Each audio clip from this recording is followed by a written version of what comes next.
Selamat malam pemirsa, senang sekali kita dapat bertemu kembali dalam program acara Kamu Bisa, karya mulia bisnis luar biasa pada malam hari ini. Saya Rekson Nainggolan akan memandu acara ini dengan topik cuan dari alam, peluang bisnis bagi pemandu wisata. Pemirsa, kalau saudara ingin menikmati perjalanan, indahnya alam, sekaligus mendapat uang, maka menjadi pemandu wisata merupakan satu pilihan yang cukup menarik. Malam hari ini kita akan bersama dengan saudara Nevin Gibson Manave, seorang tour guide dari Bali. Selamat malam Pak Nevin, apa kabar? Selamat malam. Terima kasih. Terima kasih Pak Nevin telah bersama dengan kami di Studio Hub Channel pada malam hari ini, dan kita juga didampingi oleh dua orang narasumber ahli kita, diantaranya Profesor Insinyur Daniel Saputra. Selamat malam Prof. Daniel, apa kabar? Selamat malam Pak Rekson, selamat malam Ya. pemirsa, dan selamat malam juga semua narasumber. Terima kasih Prof. telah bergabung dengan kami di studio. Juga kita bersama dengan Insinyur John Lee Warren, MP. Selamat malam Pak John Lee, apa kabar? Selamat malam Pak Rekson, teman-teman narasumber. Selamat malam pemirsa di rumah. Salam sehat dari Manokwari. Terima kasih telah bersama dengan kita di studio pada malam hari ini. Program ini akan menarik. Pak Nevin boleh jelaskan sedikit tentang usaha tour guide Bapak di Bali, bagaimana? Apa yang ditawarkan Pak? Ya, selamat malam lagi semuanya. Sebenarnya yang kami tawarkan itu adalah beberapa jasa seperti transport, tour, half day tour, atau tour setengah hari, atau tour 1 hari, atau mungkin ada tour yang bisa sampai dengan 5 hari atau 6 hari. Dan juga kita ada menawarkan akomodasi seperti tempat menginap, dan juga jasa-jasa seperti fotografi dan lain-lain untuk para turis. Ini biasanya Bapak tawarkan yang banyak itu, klien Bapak itu wisatawan domestik atau wisatawan dari luar negeri Pak? Ya, sebenarnya kita tidak pilih-pilih ya. Siapa saja yang datang, namanya rezeki, jangan ditolak ya. Jadi sebenarnya dari dalam negeri maupun luar negeri kita selalu dengan senang hati menerima. Tetapi kebetulan lebih sering dari luar negeri kalau saya. Lebih sering dari luar negeri ya. Ini Bali ini indah ya. Tadi Bapak katakan ketika orang datang ke Bali, kan mereka bisa jalan sendiri ya. Kenapa harus perlu tour guide Pak? Karena sebenarnya saya sendiri sebenarnya pendatang di Bali, tetapi saya diterima dengan sangat baik di tempat saya tinggal saat ini, dan saya sangat senang ya untuk membantu masyarakat yang ada di sini. Dan saya kebetulan tinggal hanya 100 meter dari air terjun Banyuwana Amerta. Itu air terjun yang sangat-sangat indah di Bali, sangat indah. Dan di situ banyak sekali turis yang datang. Kadang-kadang mereka datang menggunakan transportasi online, tetapi ketika mereka pesan untuk pulang lagi, mereka tidak bisa menemukan transportasi online tersebut karena sangat jauh ya, tempatnya agak remote lah, bisa dibilang sekitar 2,5 jam dari Denpasar. Jadi saya dengan inisiatif, kadang-kadang ketika melihat orang kebingungan kan kita agak kasihan ya sebenarnya, seperti itu. Awalnya sebenarnya itu ceritanya. Jadi saya tanya, kenapa? Iya, kami kemalaman, kami tidak punya transport. Saya bilang, iya nggak apa-apa, saya bantu antar. Nah dari situ mereka juga tanya, oh kamu tour guide ya, saya senang bisa berbicara bahasa Inggris dengan baik, dan boleh nggak besok kamu yang menjadi guide saya untuk berkeliling di Bali? Oh tentu saja saya mau, gitu kan. Jadi sebenarnya bermula dari hal-hal seperti itu Pak. Bermula dengan ketika kita dengan rela hati mau menolong orang-orang di sekitar kita. Karena saya selalu punya prinsip bahwa berbuat baiklah kepada orang asing ya. Karena kita tidak pernah tahu, mungkin kita sedang berbuat baik kepada malaikat-malaikat yang yaitu pepatah yang saya simpan baik-baik di dalam hati saya, dan saya coba praktekkan. Seperti itu Pak. Wah, keren nih Pak. Pak Nevin, ini Bali ini ya, Bali ini dikatakan apa namanya Pulau Dewata gitu ya, banyak yang bisa ditawarkan. Nah, Bapak tadi katakan Bapak itu ada di suatu posisi yang memang agak remote, lalu kemudian banyak yang kemudian membutuhkan ya. Ini kan awalnya seperti itu Pak ya. Lalu kemudian dia berkembangnya itu sudah berapa lama di sana dan bagaimana perkembangannya sejauh ini? Dari cerita awal tadi itu hanya ya bukan iseng ya, hanya niat membantu kemudian jadi usaha. Sudah berapa lama dan bagaimana perkembangannya? Ya, pernah satu kali saya membantu seseorang, ya, bukan seseorang sebenarnya 3 orang. Ketika 2 tahun yang lalu di Bali ini terjadi apa namanya tropical cyclone ya, seperti angin puyuh seperti itu. Jadi memang masyarakat Bali di sini bilang ini belum pernah terjadi sebelumnya. Jadi ada angin besar membuat pohon-pohon tumbang. Jadi titik tofannya itu angin tofan ini sebenarnya di Australia, tetapi Bali ini terkena imbasnya. Jadi pada sore hari itu hujan sangat lebat.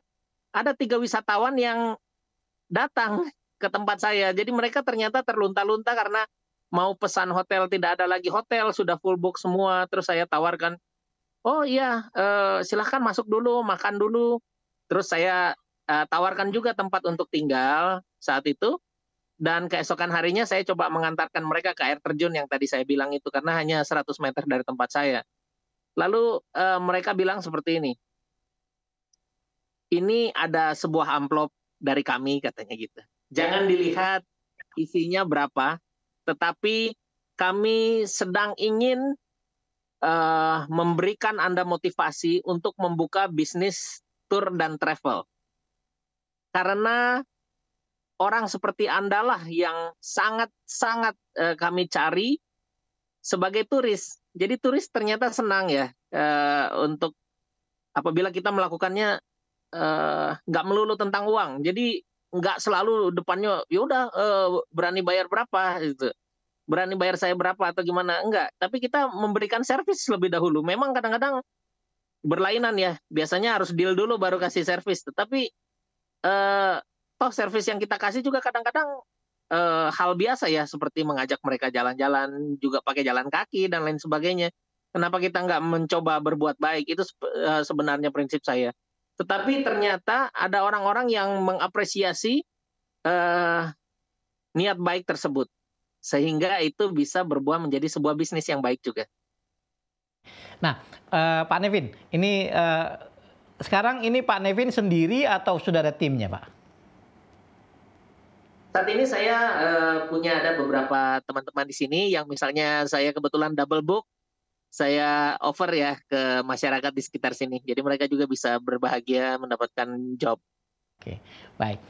Pak Nevin, sedikit lagi sebelum nanti kita ke dua narasumber yang lain. Bapak tadi katakan ada, ini kan turis ini datang, mereka kebingungan karena ini hal yang baru, kemudian turis ini, tour guide inilah yang kemudian menuntun ya, seperti penerang cahaya lampu di tengah kegelapan gitu ya. Nah, itu tadi kalau seandainya mereka itu dari luar negeri yang memang sama sekali buta, bahasa kesulitan gitu. Pertanyaan saya, kalau lokal itu sebenarnya perlu tour guide nggak Pak ya? Kenapa? Apa itu bisa lebih murah atau apa alasan orang pada umumnya itu untuk menghubungi tour guide dan memerlukan jasanya? Padahal seperti yang tadi mungkin mereka bisa bahasa, sekarang ada Google Map, mereka bisa ini. Tapi kenapa masih tetap perlu? Peluang apa yang masih terbuka untuk ditawarkan di dunia usaha industri ini? Sebenarnya seperti itu, Pak. Kenapa adalah lebih baik untuk menggunakan tour guide? Jadi saya kasih perumpamaan ya. Bagi sahabat-sahabat yang bekerja di kantor atau memiliki kesibukan dengan waktu yang sangat terbatas untuk liburan, kita sudah tabung uang jauh-jauh hari, lalu kita datang misalnya ke Bali untuk jalan-jalan. Tetapi waktu kita habis karena macet atau karena tidak tahu destinasi yang satu jalur itu kemana saja. Nanti misalnya lebih baik datang ke destinasi ini pagi atau siang, lalu kita sampai di sana, kita mau pergi ke destinasi yang lain sehingga habis waktu di jalan, seperti itu. Lalu kita juga tidak tahu ini tempatnya ini sebenarnya bagusan pagi, siang atau sore. Tempat yang bagus ini misalnya contoh di air terjun di tempat rumah saya ini. Paling bagus sebenarnya pagi. Karena kenapa pagi? Hampir kita merasa private ya. Air terjun ini seperti private karena tidak ada orang yang datang di sana. Orang-orang datang dari Denpasar, nanti mereka selesai breakfast dari hotel, baru jalan 2,5 jam sampai sini sekitar mungkin jam 10, jam 11. Orang dari Ubud juga datang sini 1,5 jam, mungkin mereka jam 10, jam 11 baru tiba. Jadi ketika Anda menikmati tempat ini jam 8 pagi, itu sangat indah ya ketika masih ada kabut tipis, lalu mulai ada cahaya-cahaya masuk melalui dedaunan. Itu lebih magical. Memang tempatnya bisa sama, tetapi pengalaman yang Anda dapatkan sangat berbeda. Karena saya pernah datang situ pagi, siang, sore. Bahkan malam saya pernah ke situ. Jadi itulah yang membuat perbedaan. Ketika membawa seseorang yang pernah ke sana, menuntun Anda ke sana, pasti Anda akan merasa, oh ini memang benar-benar total ya. Totalitas tuh terasa. Dan saya nggak, namanya, kadang-kadang orang berpikir ya, aduh sayang amat uang saya, orang saya bisa kok cari sendiri tempat-tempat seperti ini. Mudah ya. Sayang uangnya gitu. Tetapi saudara-saudara, waktu Anda lebih sayang daripada uangnya sebenarnya. Dan buat apa waktu sudah kita tabung-tabung begitu lama, misalnya anak-anak hanya liburan setahun sekali atau setahun 2 kali, ketika kita tunggu-tunggu, lalu ya hanya mendapatkan ya udah kita sampai sana ngantri lah lama-lama baru bisa masuk atau segala macam, itu sesuatu yang nggak worth it ya, nggak apa ya, rasanya kenapa sih enggan untuk mengeluarkan sedikit untuk menjadi mendapatkan jasa dari guide ini. Terima kasih Pak Nevin. Satu lagi, sedikit lagi. Orang datang ke suatu lokasi, saya juga termasuk orang yang suka jalan ya, suka jalan. Nah, ke suatu tempat yang baru begitu ya.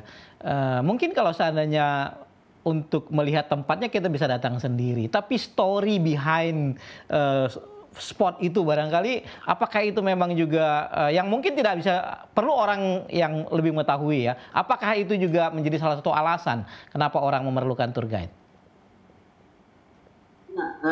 Betul ya, karena memang tour guide ini dituntut untuk sangat mengenal karakter dari turis-turis.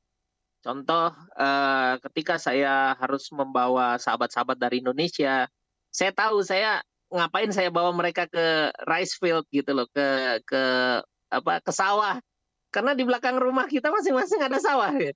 Jadi itu bukan sesuatu yang wow gitu untuk saya bawa misalnya sahabat-sahabat ke sawah. Tetapi buat orang-orang yang dari Eropa atau Amerika atau Australia yang tidak pernah lihat sawah, melihat sawah dengan terasering yang begitu indah itu merupakan sesuatu yang lain ya. Mungkin seperti kita melihat hal-hal baru gitu di dalam kehidupan kita, dan itu sangat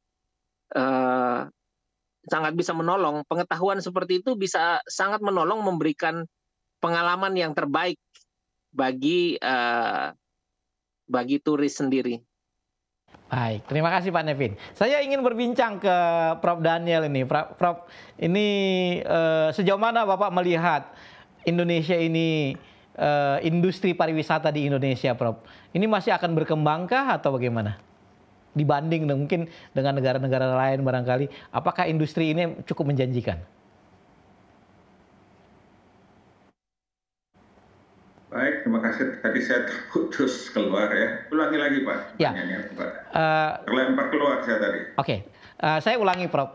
Bagaimana Prof melihat industri pariwisata di Indonesia? Apakah dibanding dengan Thailand, Vietnam, negara-negara Asia Tenggara pada umumnya ASEAN ya? Bagaimana Bapak melihat apakah industri pariwisata Indonesia ini masih cukup menarik bagi wisatawan-wisatawan baik lokal maupun luar, Pak? Khususnya Bali lah dulu. Baik, jadi saya sudah juga merasakan ya, jadi turis gitu ya, dan ada tempat yang saya kunjungi berkali-kali. Kali-kali artinya saya senang kembali ke situ, senang kembali ke sana. Gitu. Ya, suara saya kedengaran? Pas, Prof, silakan lanjut. Ya, jadi kenapa? Kenapa saya mau kembali lagi, gitu ya? Karena walaupun tempatnya sama, tapi pelayanan begitu ya, saya merasa disambut dengan baik di sana, merasa dihargai. Jadi tadi memang ke depannya masih tetap perlu, ya karena orang perlu suasana baru. Bukan hanya suasana baru, tapi dia perlu waktu untuk rileks, ya.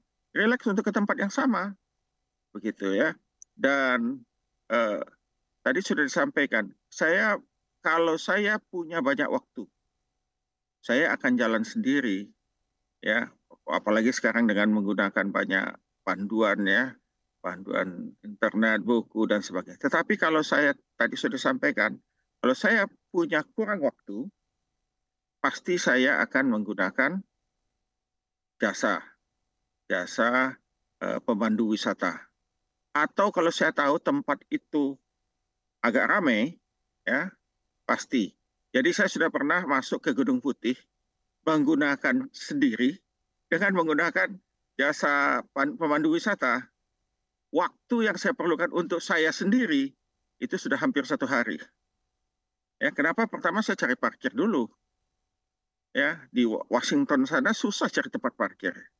Jalan lagi naik apa namanya itu kereta wirawirinya. Kemudian antri. Dengan menggunakan jasa, dia sudah punya channel bahwa saya bawa mobil saya itu sudah ada tempat parkir yang dekat, ya, dan dengan harga terjangkau. Kemudian saya naik kendaraan dia pemandu itu menurunkan saya di tempat parkir karena dia sudah punya jasa, ya, sudah punya lisensi, dia bisa turunkan kita di tempat dekat dengan tempat antri. Kemudian dia masuk membantu menerangkan, gitu ya, menerangkan kepada kita apa itu tadi story behind the scene-nya itu muncul. Kalau saya kadang-kadang jalan sendiri, kadang-kadang jadi agak nyesal juga saya. Kenapa? Karena saya berdiri di sana diterangkan, oh begini ceritanya, begitu ya. Jadi kalau saya tetap mengatakan bahwa kalau kita melakukan wisata, itu jauh lebih baik kalau kita menggunakan pemandu wisata. Karena kita bisa mendapat cerita yang lebih utuh. Ya, cerita yang lebih utuh. Oleh karena itu,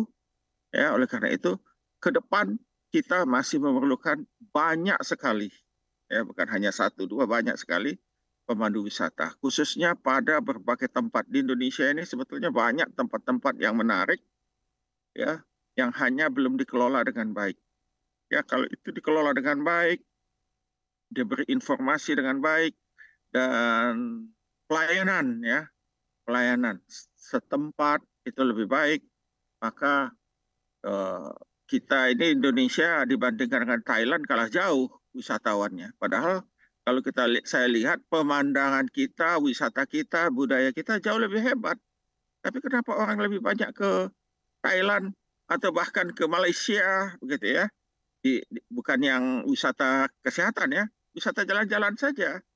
Ya, lebih banyak orang ke Malaysia daripada ke kita, begitu. Ya, dan satu lagi, kita ini punya pasar domestik yang luar biasa besar, gitu ya, luar biasa besar. Jadi kita perlu komunikasikan, begitu ya, bahwa kalau kita berjalan sendiri, ya dapatnya ya yang kita dapat informasi dari internet paling, ya. Nah, tapi the story behind the scene-nya itu agak sulit didapatkan. Jadi tetap pemandu wisata mempunyai kelebihan, ya, kelebihan dibandingkan dengan kita mencari sendiri. Ya, saya sudah pernah ke Jepang wisata juga sendiri dengan pakai guide-nya, kebetulan teman yang jadi guide, gitu ya, berbeda hasilnya dan rasanya kenikmatan yang saya rasakan berbeda. Nah, di kita mungkin perlu ditingkatkan safety, ya. Misalnya kalau ada wisata yang pakai air, di kita jarang diberi pelampung. Nah, ini di beberapa tempat saya pergi di luar negeri, kalau nggak kita pasang pelampung, perahunya nggak jalan, begitu ya. Kalau di kita cukup dipegang-pegang saja, begitu pelampungnya, ya. Nah, itu safety. Kita pelayanan dan juga perlu integrasi, ya. terintegrasi dari tempat dengan masyarakat sekitar, ya, sehingga masyarakat bukannya iri tetapi ingin menjadi ikut serta, diikut sertakan. Tadi seperti Pak Nevin, sekitarnya diajak sehingga mereka merasa memiliki, ya, merasa memiliki dan akhirnya dia merawat, ya, dan ikut serta mungkin memajukan daerah tersebut. Demikian sementara Pak Rekson. Baik, terima kasih Prof. Daniel. Pemirsa, kita akan lihat dulu cuplikan berikut ini yang menjelaskan dan memberikan gambaran tentang bagaimana dunia tour guide yang dilakoni oleh Bapak Nevin.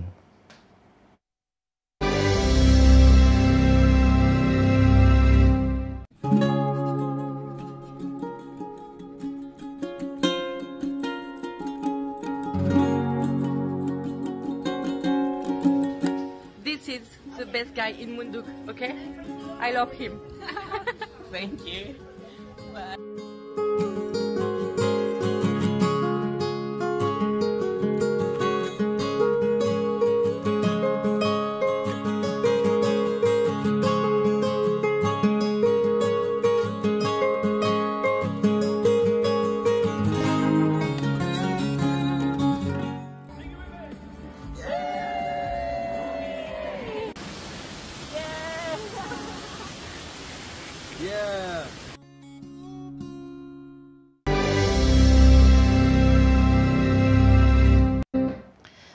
Baik, pemirsa, itulah tadi ya, kita melihat mereka tersenyum ya. Pak Nev ini punya tugas untuk membuat para tamu-tamu wisatawan yang hadir di sana itu untuk selalu berbahagia dan menemukan hal yang baru. Pak Nevin, kami bisa melihat tadi pancaran kebahagiaan, senyum dan tawa di tamu-tamu Pak Nevin ya, ketika mereka dipandu dan dibawa melihat keindahan tempat-tempat wisata yang dikunjungi.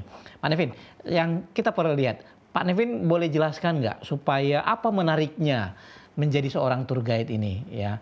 Saya bisa katakan sebenarnya ya jalan-jalan sambil dapat uang, tapi itu kan hanya pemandangan sekilas gitu ya.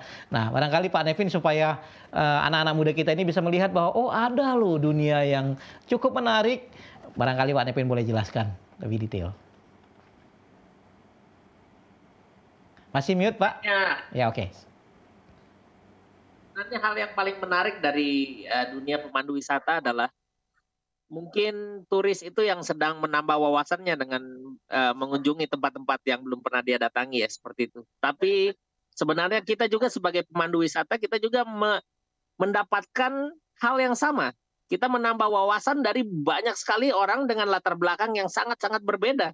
Dari berbagai negara bahkan. Sehingga kita juga bisa menambah ilmu atau menambah wawasan atau bahkan bertanya bagaimana caranya misalnya dari negara tertentu itu merasa lebih nyaman di tempat ini seperti apa, dan kita itu sebagai pemandu wisata itu harus berbuat apa. Jadi contoh, saya kasih contoh satu ya, ketika kita sedang berjalan ke air terjun, di sana banyak pohon-pohon ya, pohon-pohon seperti nangka, seperti kopi atau pohon cengkeh. Itu ternyata buat orang dari luar Indonesia, mereka sangat berbahagia sekali. Kalau kita katakan, Anda tahu nangka, ini pohon nangka gitu. Anda tahu kopi, ini pohon kopi. Tapi lucu sekali ya kalau kita membawa orang Indonesia bilang, wah ini pohon kopi, ini pohon nangka. Mungkin banyak juga yang belum tahu, tetapi rata-rata sudah tahu. Jadi bukan hal yang spesial lagi, tetapi buat orang-orang yang lain itu merupakan hal-hal yang spesial. Jadi kita kadang-kadang anggap remeh, itu informasi apa sih, trivia apa itu yang harus masa kita kasih kenal-kenal itu apa. Tapi enggak, ternyata mereka senang hal-hal yang seperti itu, yang justru mereka mendapatkan cerita-cerita kecil yang bisa menambah wawasan mereka gitu. Jadi itu bisa membuat bahagia. Dan pesan saya, Anda tidak mungkin menuang ke dalam sebuah gelas ceret yang berisi air ya, kalau kita tidak pernah isi ceret itu dengan air. Jadi jangan harap bisa membahagiakan orang lain kalau Anda tidak bahagia. Jadi kalau Anda tidak bahagia, bagaimana Anda bisa menuangkan kebahagiaan itu sama orang lain? Itu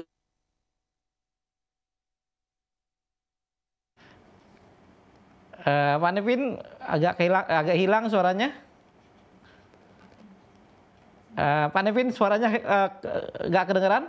Juga ada satu cerita saya ingin bagikan. Ya. Satu hari saya sedang mengantar tamu dari Filipina, mereka ingin berwisata di Lovina ya, melihat dolphin seperti itu.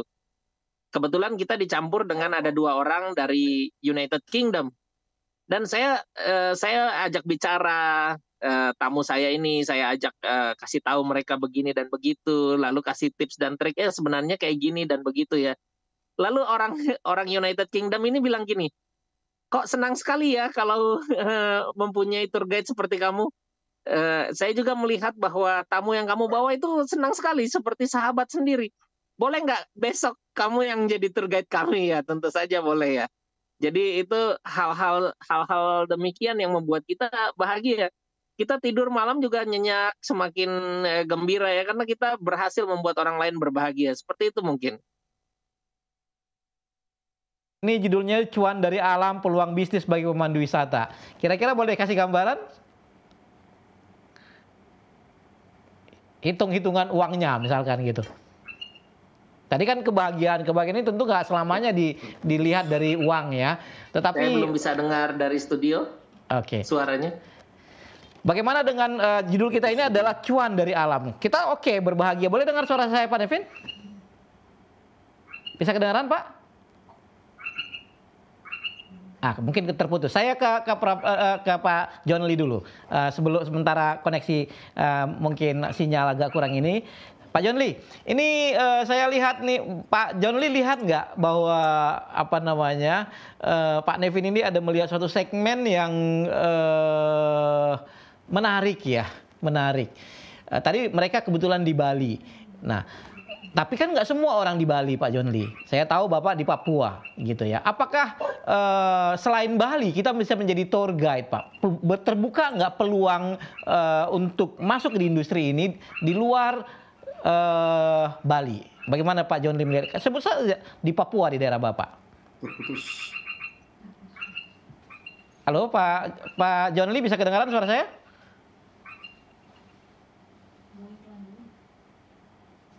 Pak John Lee, boleh kedengaran suara saya? Terputus ya? Terputus ya. Bisa diulang. Ya, Pak John Lee saya ulangin. Pak Nevin ini kan di Bali, orang sudah tahu betul Bali dan banyak tamu yang datang ke sana. Dan tentu ketika Bali ya beliau lihat ada peluang di sana. Tapi apakah terbuka juga peluang untuk menjadi tour guide atau pemandu wisata di luar Bali? Sebut aja di daerah Bapak, di daerah Papua sana.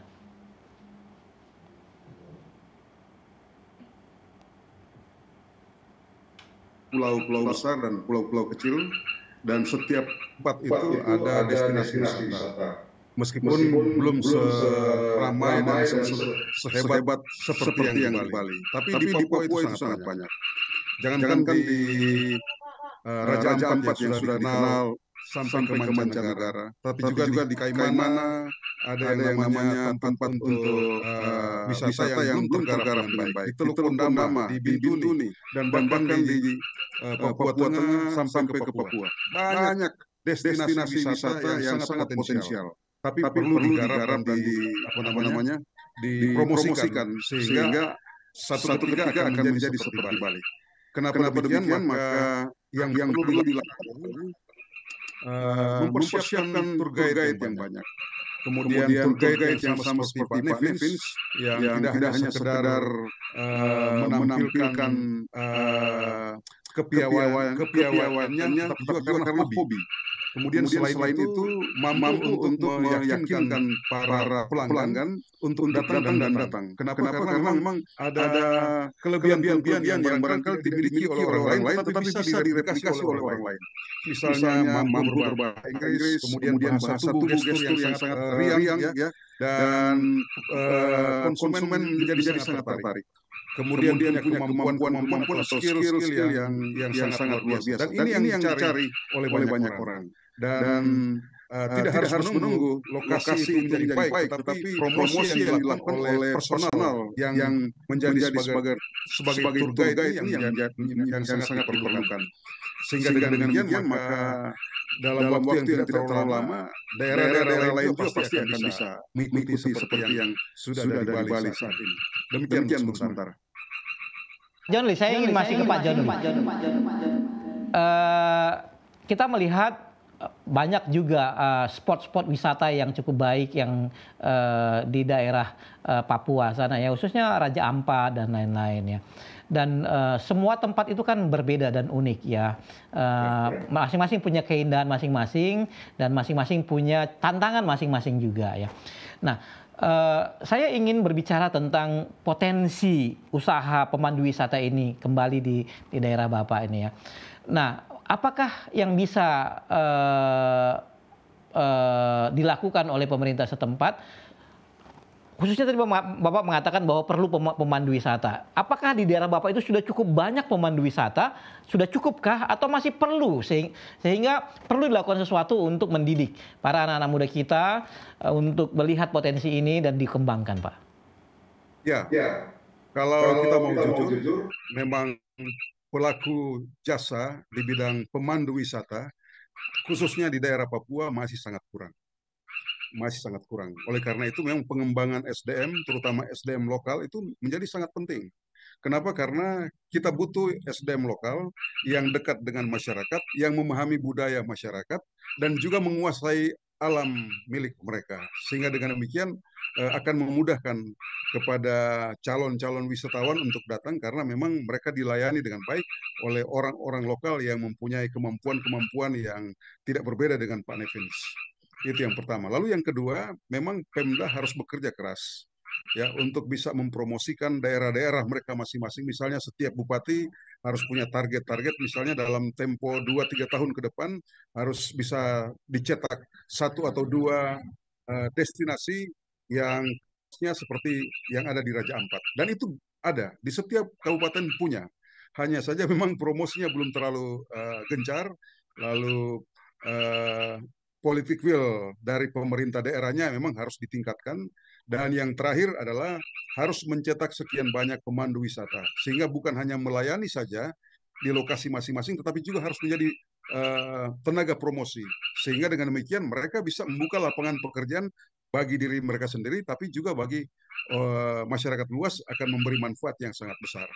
Ini sangat penting. Kenapa? Karena salah satu sumber devisa daerah adalah lokasi-lokasi wisata seperti yang sudah ditekuni oleh Pak Nevins. Dengan demikian maka devisa daerah akan bisa dicapai, lalu industri pariwisata akan bertumbuh, kemudian perekonomian daerah juga pasti akan berkembang.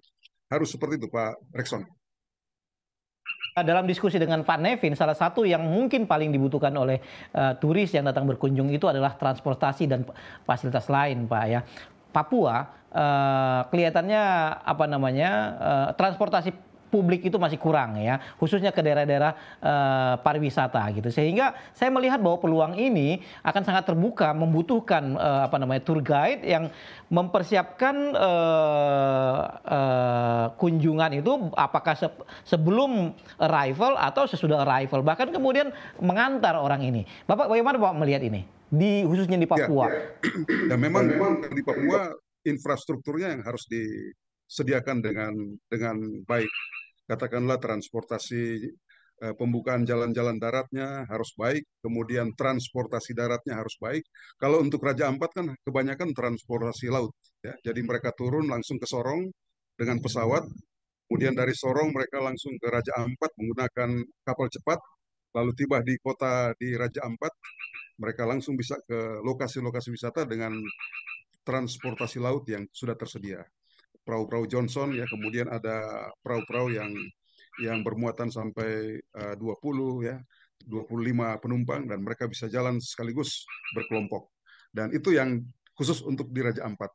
Dan seperti yang saya sebutkan tadi, misalnya di Kaimana ada Triton yang tidak berbeda dengan Raja Ampat, tapi belum tergarap.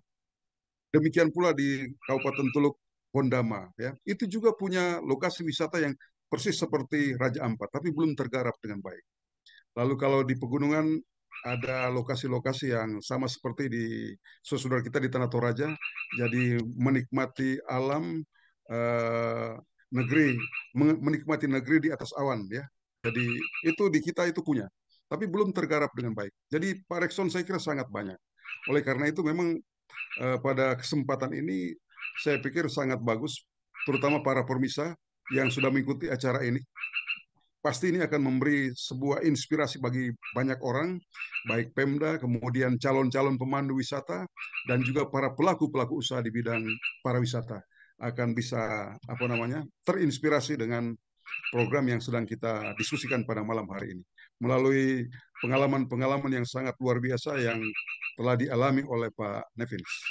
Demikian. Ingin kembali ke Pak Nevin. Pak Nevin sudah bisa dengar suara saya, Pak Nevin? Pak Nevin bisa dengar suara saya? Apakah bisa dengar suara saya, Pak? Oh ya, oke, sekarang clear. Bisa. Pak Nevin, ini kita bicara cuannya dulu ini ya. Ini judul kita cuan dari alam, peluang bisnis bagi pemandu wisata gitu ya. Nah, kira-kira Bapak bisa kasih gambaran nggak bagaimana peluang ekonomisnya secara ekonomi ini ya, dunia pariwisata khususnya dengan menjadi pemandu wisata. Ada uangnya nggak di sini, Pak? Ya, tentu saja ada ya Pak. Kalau dibilang ada tidak. Tapi memang kita juga harus paham dengan kemampuan kita saat ini. Kadang-kadang kita belum punya kemampuan di dalam bisnis tour atau bisnis hospitality ya, bisnis yang mengedepankan ramah tamah atau bisnis yang bisa menerima tamu dengan baik. Tetapi kita belum apa-apa sudah charge tinggi-tinggi, Pak. Karena bilang, saya kan capek, mendingan saya tinggi-tinggi aja. Tetapi padahal pengalaman yang kita berikan kepada tamu atau turis itu tidak sebegitunya gitu. Sehingga kita juga harus upgrade diri kita sendiri ya. Karena kalau kita terus belajar dan belajar, satu saat nanti destinasi wisata itu bukan air terjunnya. Tetapi saya mau ketemu sama tour guide itu di sana karena dia itu legendaris. Semua teman-teman saya bilang dia di sana, harus datang, harus temui dia. Apa yang dia bagikan, apa yang dia ajak, apa yang dia katakan, buah-buah pemikirannya, itu menjadi daya tarik yang bahkan kadang-kadang ya lebih dari air terjun itu. Memang kita harus terus ya upgrade diri kita sehingga satu saat kadang-kadang itu datang dari orang lain.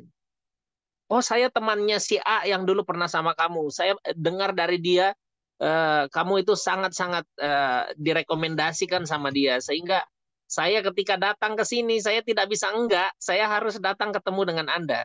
Saya pengen tahu apakah segitunya gitu ya. Dan awalnya dia hanya book saya untuk 1 hari, tetapi jadinya 4 hari. Setelah 4 hari, tambah lagi. Jadi 6 hari. Ya, seperti itu. Jadi kita harus selalu berupaya untuk menaikkan kalau value itu kualitas ya, mungkin kualitas dari diri kita sendiri, sehingga percayalah uang itu akan datang sendiri. Jangan pikirkan bahwa aduh saya nanti gimana, ada nggak itu uangnya. Nggak gitu cara mainnya, saudaraku ya. Cara mainnya adalah berbuat ya. Lakukan yang terbaik. Orang itu, harga Anda itu akan datang sendiri. Orang akan lihat dan akan menghargai. Memang kadang-kadang banyak juga orang yang tidak menghargai. Ini dia seperti orang biasa-biasa saja. Saya ya bayarnya biasa-biasa saja. Tetapi satu saat nanti Anda akan sangat-sangat berbahagia ya ketika menerima tip itu $100 gitu loh. $50, $100 itu tip ya. Tip di dalam 1 hari. Jadi kalau mau ngomong soal cuan, itu cuan banyak ya. Tetapi apakah Anda bisa membuat orang lain atau tamu Anda sebahagia itu sehingga dia tuh merasakan bahwa kalau saya nggak kasih dia misalnya uang tip sebesar ini, itu tuh tidak akan melengkapi kebahagiaan saya gitu. Jadi dia tuh justru untuk melengkapi kebahagiaannya dia tuh mau menghargai kita. Itu sebenarnya. Memang ini pemikiran yang tidak biasa ya, tetapi itulah yang terjadi. Kadang-kadang kan kita juga bisa merasa, aduh dia udah baik sekali sama saya. Kalau saya nggak kasih sesuatu sama dia, saya itu jadinya saya nggak bahagia gitu loh. Itulah adalah perasaan ya ultimate ya. Sesuatu yang harus kita kejar. Di dalam apapun yang kita lakukan itu harus kita kejar. Sehingga orang rasanya kok tidak bahagia ya kalau tidak mengapresiasi orang ini. Seperti itu mungkin. Pak Nevin, terima kasih. Tadi ada peluang yang cukup yang cukup menarik juga disebutkan tadi. Tapi ini kan bagaimana Bapak? Selain tadi dikatakan memang sudah ada mulut ke mulut ya, pengalaman orang lain, kemudian info referral gitu ya. Apakah ada cara pemasaran lain ya? Karena ini kan mereka nggak kenal Bapak, orang baru ke destinasi orang. Bagaimana orang itu ada strategi pemasaran khusus nggak yang Bapak lakukan selain tadi referral tadi?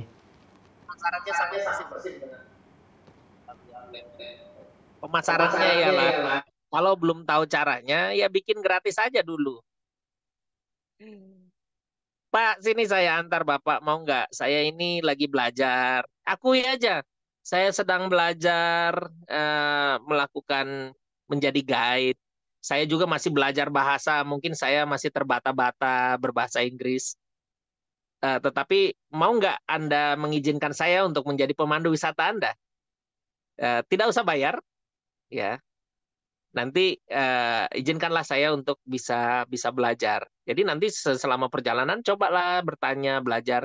Kadang-kadang ada yang tidak mau, kadang-kadang ada yang mau. Nah, ketika ada yang mau, gunakan kesempatan itu dengan sebaik-baiknya. Gunakan dengan sebaik-baiknya. Bahkan saya sekarang, walaupun sudah banyak tamu saya, tapi kadang-kadang ketika ada hari kosong, saya melihat ada orang jalan aja, saya rasanya nggak bisa kalau nggak saya sapa, nggak saya tanya, kira-kira Anda kebutuhannya apa? Bisa nggak saya bantu? Nggak usah terlalu memikirkan tentang ini dan itu. Sini saya bantu. Saya dengan senang. Karena, saudara, uang itu akan datang sendiri. Ya, kebaikan itu adalah magnet rezeki.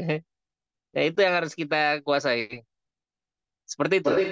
Terima kasih. Pak Nevin, ini kan tadi Bapak bilang tadi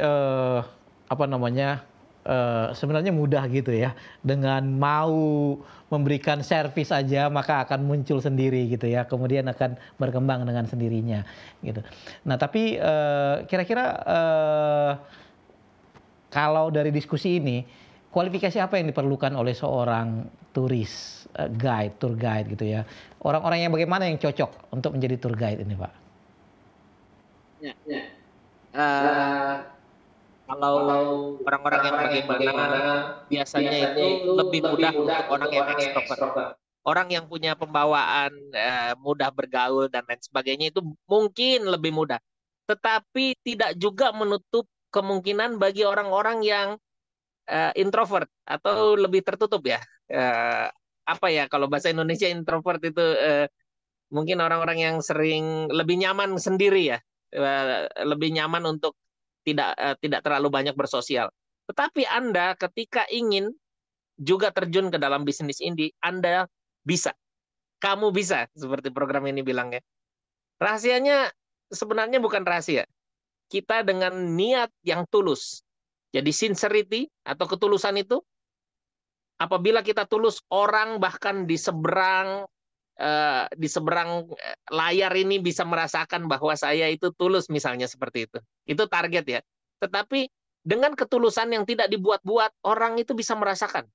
Dan ketika dia merasakan bahwa oh iya, dia ini benar-benar tulus mau belajar menjadi tour guide, apa salahnya sih? Nggak ada salahnya ketika saya izinkan dia untuk mengajak saya jalan di air terjun misalnya, untuk memperkenalkan tempat itu. Nah, itu kan kesempatan yang sangat baik. Kenapa harus membatasi diri Anda bahwa saya kan orangnya begini, saya orangnya begitu, saya pasti nggak bisa.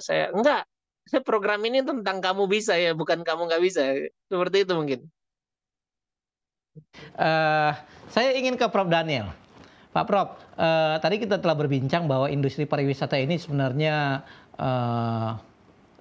cukup masih sangat luas. Bahkan tadi Pak John Lee mengatakan khususnya daerah mereka itu masih sangat terbuka, tetapi kurang dikelola sehingga akhirnya potensinya agak belum seperti yang diharapkan. Saya berasal dari Sumatera Utara. Salah satu destinasi pariwisata yang mungkin menarik di sana adalah Danau Toba ya. Kita melihat bahwa sebenarnya potensi pemandangan alamnya sangat indah, tetapi jumlah kunjungannya itu masih belum seperti yang kita harapkan. Dan salah satu yang sering dikeluhkan oleh banyak wisatawan, termasuk wisatawan kita sendiri, adalah bahwa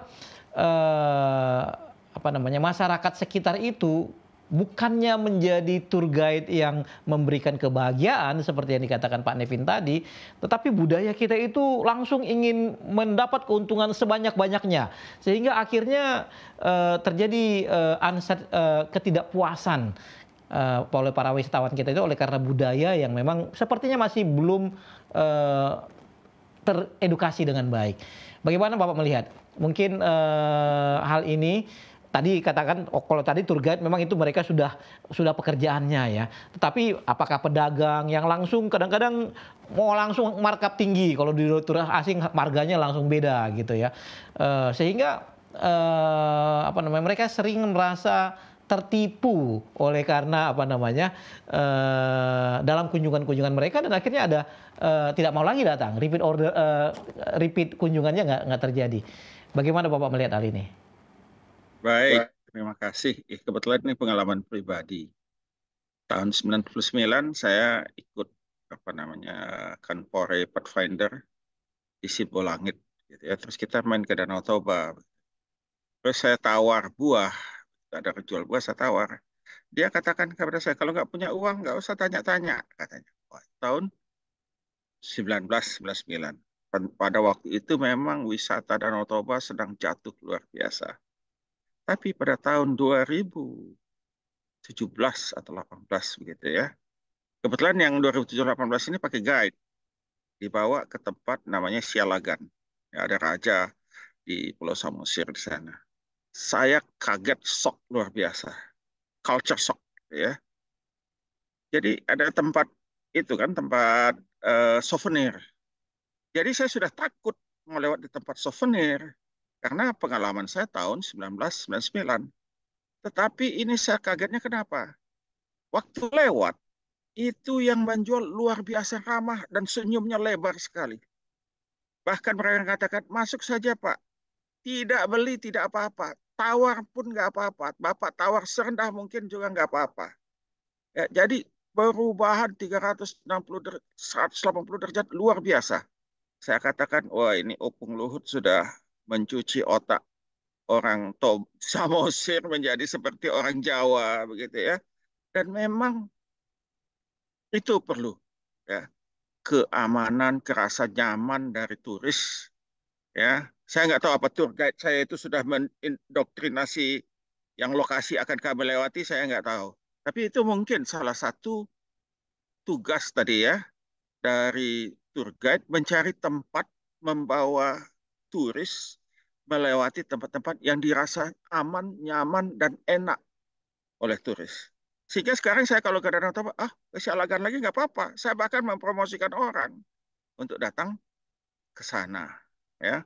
Jadi tadi seperti Pak Nevin, ada yang merefer kan? Jadi saya merefer Sialagan. Ya. Nah, dan belakangan saya pernah datang juga tanpa guide, begitu ya. Memang sudah berbeda.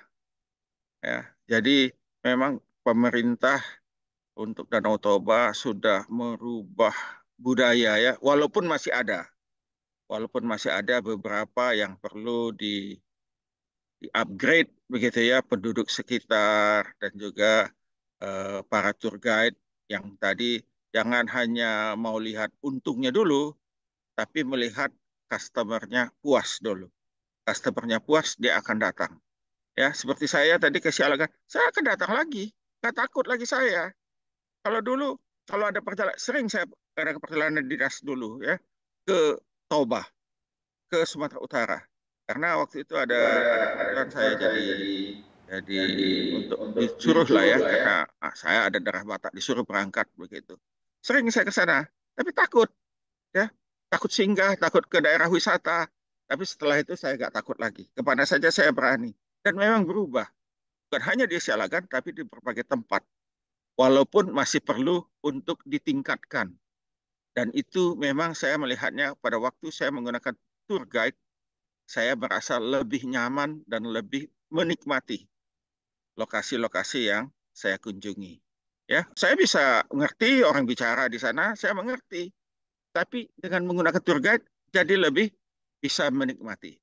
Jadi itu tadi saya katakan, kenapa masih perlu banyak? Ya karena kita perlu tour guide yang bisa tadi kata Pak Nevin, mungkin suatu daerah ada lagi pesta adat, kita lewat jalannya macet. Ya, tapi kalau dengan tour guide dia sudah tahu, dia sudah mutar lewat jalan yang lain.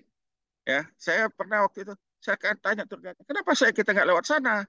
Tahu saya jalannya lewat situ, gitu kan? Karena saya sering lewat, gitu. Oh enggak Pak, lagi ada pesta adat, jalannya ditutup katanya. Jadi kita mutar. Jadi itu perlu ya. Di Bali saya pernah juga lagi ada ogoh-ogoh jalan di jalan. Wah, ya putar kata tour guide-nya. Jadi kita putar, jadi nggak kena macet. Waktu saya bisa manfaatkan dengan baik. Dan itu memang diperlukan. Nggak ada itu. Paling kalau di Google Map jalannya merah. Ada apa ini? Begitu ya. Nah, dan juga tadi seperti tempat-tempat tertentu, kita bisa pergi ke situ dengan taksi online. Tapi setelah itu taksi online-nya pulang, nggak ada taksinya di situ. Saya pernah di Manado, ya, pergi ke tante saya. Pakai taksi online. Untung taksi online-nya baik. Pak, saya tunggu aja di sini. Karena Bapak pulang nggak ada lagi taksi online dari sini karena tempat terpencil gitu. Saya tunggu nanti Bapak bayar sama aja katanya ya. Karena dia berpikir dia pulang juga kosong kan. Dia tunggu. Nah, itu fungsi tour guide luar biasa.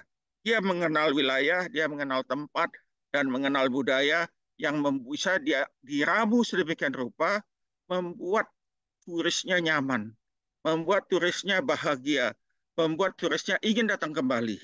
Ya, kalau saya ditanya mau ke Danau Toba lagi, mau. Karena saya sudah tahu terjadi perubahan yang luar biasa. Satu lagi tadi ada pemerintah. Fungsi pemerintah ini luar biasa. Ya, di Danau Toba kan ada water forum, apa tuh pacuan speedboat itu ya. Nah, itu ternyata meningkatkan perekonomian di Danau Toba 5 kali sampai 10 kali lipat. Di Bali sekarang ini, tahun ini kan ada water forum ya, International Water Forum. Itu menurut data teman-teman saya yang analisis ekonomi, jumlah wisatanya naik 5 kali lipat katanya ya. Nah, itu perlu fungsi pemerintah untuk menjadi event creator. Jadi event creator itu akan membuat dampak multiplier effect ke para pemandu wisata dan juga daerah-daerah wisata. Demikian, baik Pak Prof. Sebentar Pak Prof. Ini waktu kita sudah sangat singkat. Kita harus bridging dulu ke video UIKB, Uji Ilmu Kamu Bisa.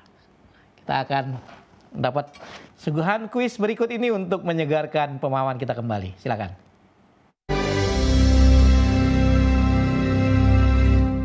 Nama saya Tito, asal Tebet. Aku Putri dari Pengadegan. Nama saya Sarai Wanita, saya dari Depok. Perkenalkan, nama saya Dwi, asal dari Bekasi.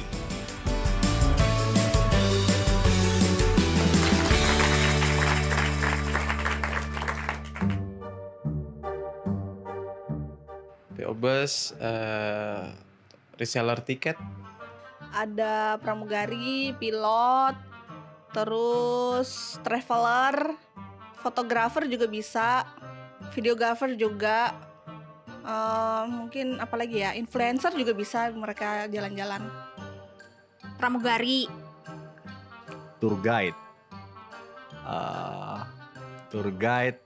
ya mungkin itu sih pada umumnya. Kemampuan mengetahui daerah yang dikunjungi, lalu mungkin bahasa asing karena wisatawan itu juga banyak dari negara lain. Itu aja. Yang pasti bisa bahasa Inggris karena itu bahasa yang apa ya? Kalau kita contoh ke luar negeri kemanapun itu kayak bahasa yang harus kita tahu lah, walaupun cuma dikit-dikit. Yang penting bisa bahasa Inggris dan tahu tentang sejarah-sejarah negara atau kota tersebut. Paling penting harus bisa berkomunikasi dengan baik, friendly, dan multibahasa lah. Bisa bahasa Inggris dan lain-lain sebagainya. Untuk pemandu wisata, kalau lebih baik bisa bahasa Inggris, supaya kalau ada turis mancanegara bisa berkomunikasi dengan baik. Juga dia harus tahu soal wisata-wisata yang ada di sekitarnya. Benar atau salah, pemandu wisata tidak perlu memahami budaya dan kebiasaan lokal tempat wisata yang dikunjungi? Salah. Benar atau salah, pemandu wisata perlu mengerti peraturan dan undang-undang terkait pariwisata daerah yang dikunjungi? perlu barang.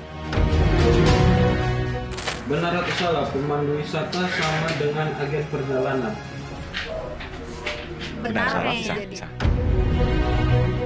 Benar atau salah, pemandu wisata hanya perlu berbicara dalam satu bahasa meskipun peserta tur berasal dari berbagai negara? Salah. Saksikan Kamu bisa. Karya Mulia Bisnis. Luar biasa.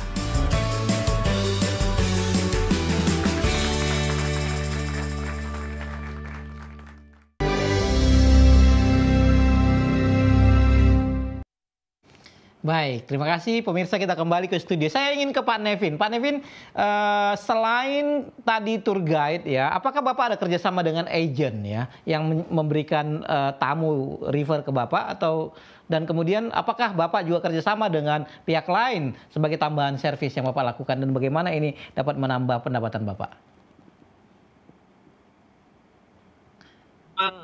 Idealnya seperti itu ya.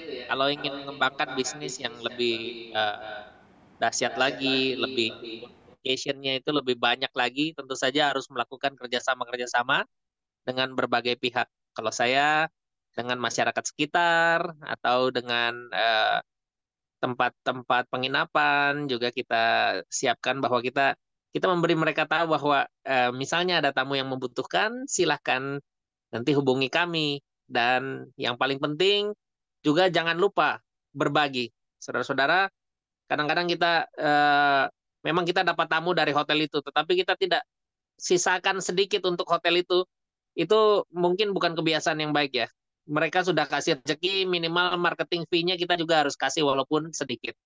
Jadi itu sebenarnya ilmu dari orang Bali ya. Orang Bali seperti itu. Mereka tidak mau ada yang ketinggalan, tidak merasa bahagia. Jadi jejak dimanapun mereka berangkat, kalau bisa semuanya berbahagia di jejak itu, ya. Baik pedagangnya, baik tour guide-nya, baik pengelola wisatanya, maunya semuanya bahagia, seperti itu. Sehingga mungkin buat tempat-tempat wisata ya, seperti di tempat lain, ada pernah saya alami sendiri bahwa ketika kita foto-foto di sana dibilang, oh enggak, kamu harus bayar biaya tambahan. Oh, kalau misalnya mau foto begini. Padahal itu kan foto untuk mempromosikan daerah tersebut, tetapi malah dibegitukan ya. Sehingga lain kali ya udah ngapain saya ke situ lagi, ngapain saya foto gitu lagi, minta bayar lagi. Udah saya bayar mau jalan-jalan, mau kasih promosi gratis malah minta bayar. Di sini ya tour guide itu bahkan sangat-sangat dihormati ya. Dikasih tempat yang baik. Kadang-kadang ada tempat yang justru kasih tukang pijat untuk tour guide-nya. Bayangkan bagaimana orang dengan senang hati, karena kan tour guide ini yang membawa tamu ke suatu tujuan wisata. Bagaimana mereka tidak mencoba menghargai? Mungkin seperti itu juga ya, perlu juga dicontoh tempat-tempat yang lain di Indonesia. Hargailah para tour guide ini, karena mereka yang sebenarnya dengan susah payah di dalam mobil misalnya, yang kasih tahu nggak tempat ini tuh bagus. Ketika sampai di sana, Anda bahkan nggak kasih air putih atau apa, bukan mau minta-minta, enggak. Tetapi itu adalah bagian dari servis ya, sama-sama senang. Ketika semuanya senang, kenapa apa yang nggak jalan sih kalau semuanya senang, kan gitu. Everybody happy istilahnya. Tidak terasa waktu kita sudah sangat singkat ini. 1 jam pemirsa kita telah berbincang dengan para narasumber kita di sini. Saya ingin closing statement dari Pak John Lee ini. Pak John Lee mengatakan daerahnya itu sebenarnya sangat indah tapi masih harus di-manage dan perlu sumber daya manusianya itu ditingkatkan sehingga akan memunculkan nilai ekonomis dari daerah-daerah wisata kita. Silakan Pak John Lee closing statement. Ya, jadi bisnis di bidang pariwisata sangat menjanjikan dan sangat potensial dan bisa melibatkan banyak orang dan banyak pihak. Termasuk di dalamnya adalah masyarakat industri ya yang menyiapkan industri pariwisata, lalu para tour guide, lalu pemerintah daerah dan masyarakat luas. Semuanya itu harus bisa diedukasi agar mencintai pekerjaan yang sangat menolong mereka untuk mencapai kesejahteraan hidup masing-masing. Oleh karena itu, khusus untuk di Papua, kami menyarankan jangan lagi membuang waktu, tetapi sekaranglah saatnya kita melihat bahwa industri pariwisata merupakan peluang bisnis yang sangat menjanjikan dan bisa membuka lapangan pekerjaan bagi banyak orang. Terima kasih. Pak John Lee, pemirsa, waktu kita tidak terasa, telah 1 jam berbincang dengan para narasumber kita. Saya ingin simpulkan diskusi kita bahwa ada satu segmen yang cukup menarik di mana kita akan membahagiakan orang lain, sekalian juga kita akan berbahagia. Ya, pekerjaannya jalan-jalan, ya, dan membawa orang lain berjalan-jalan. Nama industri ini adalah pemandu wisata. Tadi telah dikatakan, para narasumber kita mengatakan ada banyak sebenarnya peluang industri pariwisata ini di masing-masing kita, tapi masih memerlukan sumber daya manusia yang akan memunculkan dan kemudian memaintain wisata ini. Oleh karena itu kami dari Hope Channel mengucapkan terima kasih para narasumber kita, khususnya Pak Nevin dan kedua narasumber kita ahli lainnya. Atas nama Hope Channel kami mengucapkan terima kasih atas insight yang diberikan. Tuhan memberkati, sampai jumpa pada pertemuan berikut.